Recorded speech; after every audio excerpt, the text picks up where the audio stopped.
We can't be prepared for every possible mechanical malfunction on a bike tour, but with only a couple of tools and some spare parts, we can be ready for the most likely issues.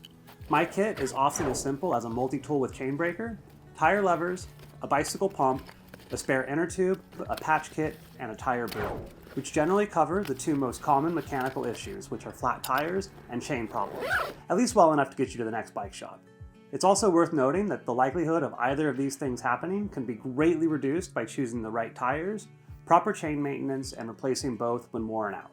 Regardless, you should be prepared to fix either, and while I'd love to go into great detail on both, there are much better teachers and bike mechanics than me who have already made very informative how-to guides.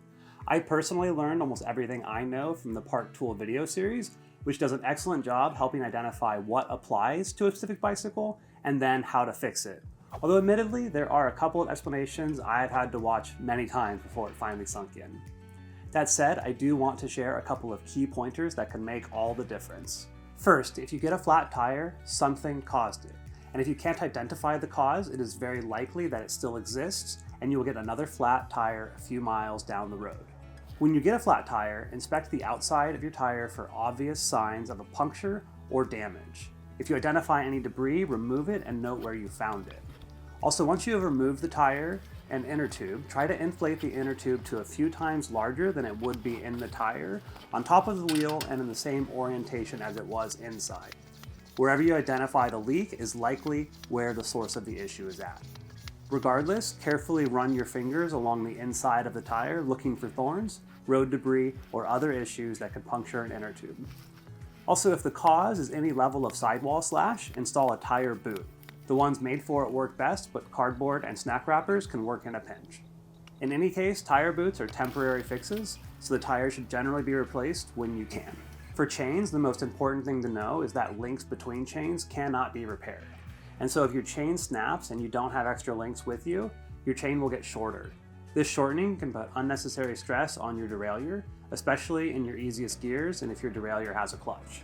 In this case, it can be helpful to avoid the easiest gears, to disengage your clutch, and to generally recognize that if it snapped once, it is likely to snap again, especially if we're using a factory pin or if the snap was caused by acute damage. A few other common issues that can generally be resolved with the same kit include derailleur adjustment, brake pad alignment, seat and handlebar adjustments, and most things with an Allen bolt. Many of these things can be tricky to learn the nuances of roadside, but with patience, time, and the right resources, they can be learned. I think one of the best ways is working on your bike at home as you notice issues riding it day to day.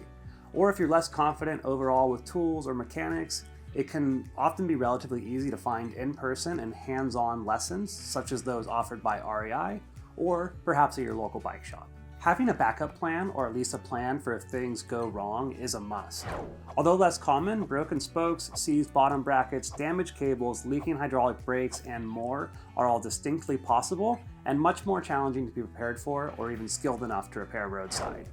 If you're close to home, this might just be calling a friend or family member to pick you up, taking public transit to a bike shop or to home, and if you're farther from home, it might mean hitchhiking, calling a very expensive rideshare, or perhaps even walking a very long distance. The more you get to know your bicycle and how to repair it, the better off you'll be.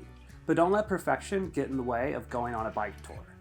We all accept risk about what can go wrong in every aspect of our life, and often without even realizing it. The best we can do is acknowledge risk, take steps to mitigate the risk to a level acceptable to us, and then move on. Plus, everyone's favorite stories to tell and to hear are the ones where something goes wrong and then how you resolved it. It's even possible you'll talk more about the flat you got halfway up the mountain than the views from the top. And if you're looking for even more resources, visit adventurecycling.org/ride, which includes additional info on mechanical issues as well as many other aspects of bike touring. And if you found this helpful and want more content like it, please like, comment, and subscribe.